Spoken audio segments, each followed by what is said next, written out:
Hey everyone, welcome back. Today we're looking at Polestar and Hertz. The rental company is pausing its plan to acquire 65,000 battery vehicles from Polestar. Why this sudden change of business partnerships between Polestar and Hertz? We want to understand fully. Is it something to do with Polestar? Is it something to do with Hertz? Is it a further business decision that perhaps will make a lot more sense long term? In 2022, Hertz had its plan on purchasing 65,000 battery-powered Polestar in a bid to become a global leader in EVs. This was on top of 100,000 Teslas that the company already said it would acquire. Tesla's valuation topped 1 trillion for the first time after that news. A little more than a year later, Hertz's change of heart, mostly because it acquires EVs, had lost most of their value. Price cuts, mostly from Tesla, higher depreciation than expected, and spiraling repairs costs have made EVs a bad business for Hertz. In total, the company is expected to lose over 245 million on the agreements. It's a disappointment turn for Hertz, which had previously set a target for 25% of its fleet to be electrified by the end of 2024. That's the end of this year. Last month, Hertz said it would sell 20,000 Teslas, or roughly 1/3 of its electric fleet. And now its deal with Polestar has been put on pause. Polestar CEO Thomas Ingeloff told the Financial Times that he was contacted by Hertz CEO Stefan Scheer last fall about the pause. Between 2022 and 2023, the Swedish company had sold around 13,000 vehicles according to Ingeloff. Hertz also operates an at-risk model in which it owns the vehicle that it purchased outright, as opposed to the buyback model used by some rental car company in which the manufacturer agrees to reacquire the vehicles at a set price. Ingeloff told Financial Times that Polestar agreed to waive the requirement to buy all 65 vehicles as long as Hertz agreed not to sell off its current stock of EV too quickly or cheaply. So while Hertz used car sales portal is brimming with Tesla Model 3s for around 20,000, there are no Polestar currently listed.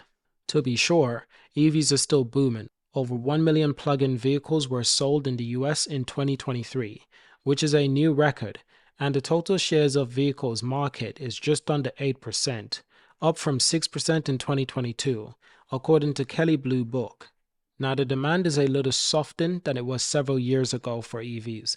That's why you're seeing a number of company pause or pull back on some of their commitments like Hertz. So this is quite interesting. It has nothing to do with Polestar. It has nothing to do with Tesla. It is simply a business decision that is best for Hertz. Hertz has been a struggling company for quite some time, so this sudden change of decision shouldn't really surprise us all that much.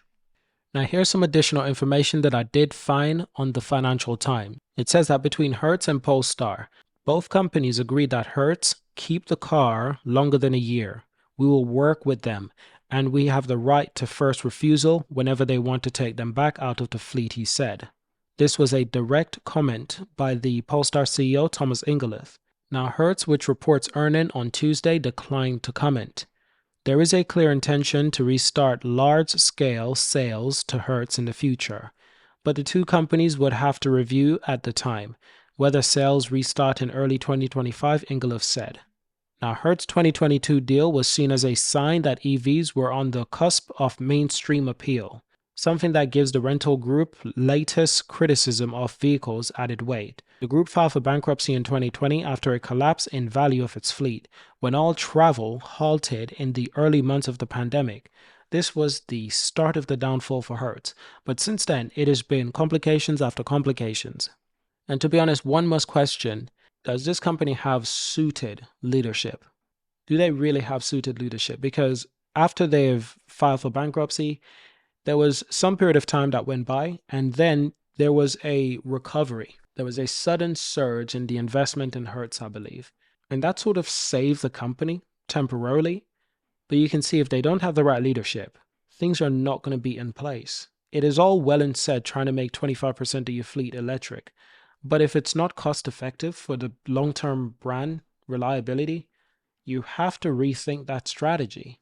Now, I get that some things were unpredictable. The depreciation price, for one.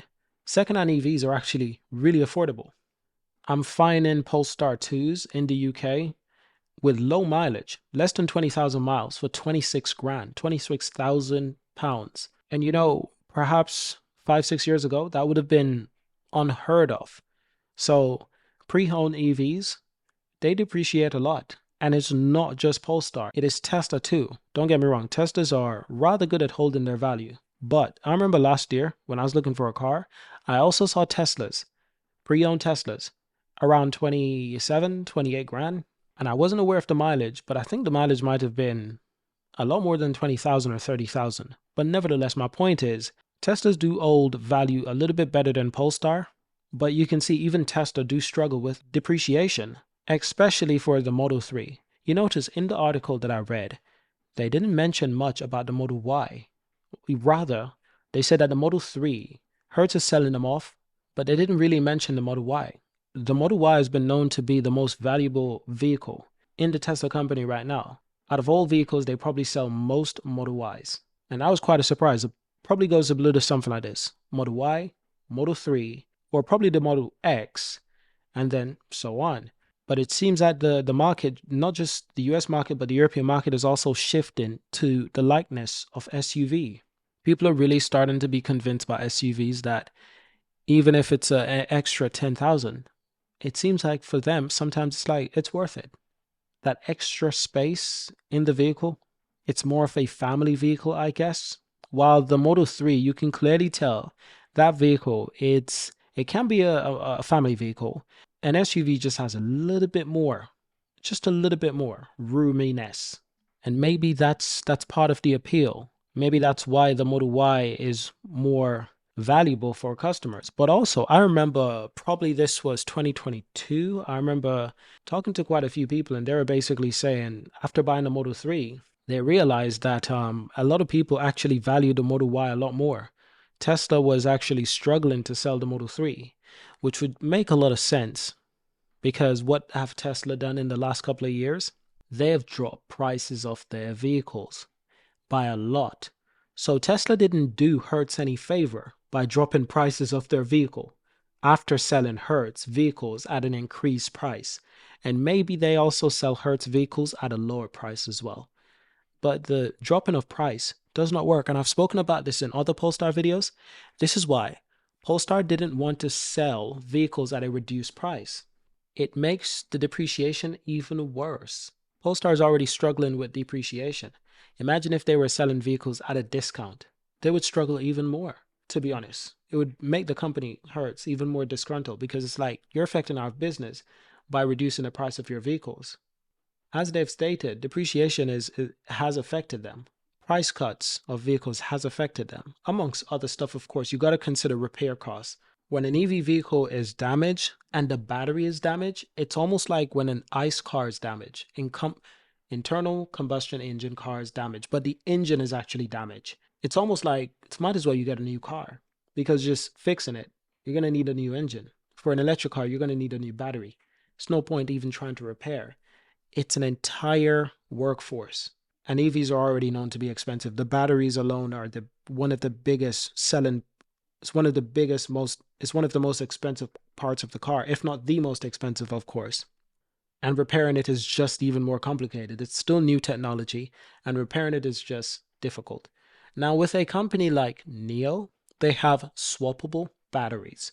I can see companies like that having a much easier time at repairing their vehicle if the battery is damaged. Because if the chassis is repairable, then the battery just needs to be swapped. It's already swappable. Just take out the old battery and put in a new one. They do that all the time because that's part of the NIO's charging station, the swapping stations. But also additionally, Volvo Cars said it would sell its 48% stake in Polestar to Geely and would not inject any more funding into the brand. Polestar seeking about 1.3 billion of fresh funding. I'm not sure where Financial Times got this information from. There's no source really.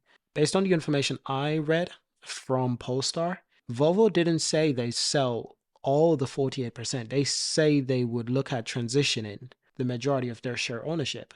But I would assume they wouldn't sell all their ownership. They would probably keep hold of 10 to 20%. They want to give up their responsibility in terms of financials. But if they did sell all 48%, there's one reason. because getting new financial investors are probably worried that I'm investing in a company that is controlled by Geely and by Volvo. It's a complete monopoly, and it's kind of unfair to new investors. So new investors, if they're saying one of you have to go, either Volvo or Polestar, one of you have to let go of the company. Now, in terms of strategically, Volvo should be responsible for Polestar, manufacturing, sales, design, R&D. But in terms of financial, which is what Polestar really needs right now, because most of their vehicles are already in development, and Volvo wants to continue helping Polestar in development. So Polestar is really lacking funding. So which company is best to manage Polestar financially? It's Geely. So Volvo giving up that entire ownership would make sense if that's a demand that investors are making. If that's a concern of investors, it's like you're both owners and you could easily tell me to shut up in a company that I'm invested in. Investors, they don't want to invest in a company that seems like they have a monopoly. It's a very tricky situation. And I do struggle to find another example. It's such rare to see two companies owning one almost equally, almost, dare I say, almost equally. And it's just, and while at the same time, Geely also owns the majority of Volvo, it becomes complicated really quickly. But listen, that's it for today's video. Let me know what you think. Just how much do you think this will actually affect Polestar? Do you think it will affect them at all? Do you think it will affect them a great deal? To be honest, only time can really tell. But I hope you enjoyed this video. Thank you for watching, and I'll see you in the next one. Peace.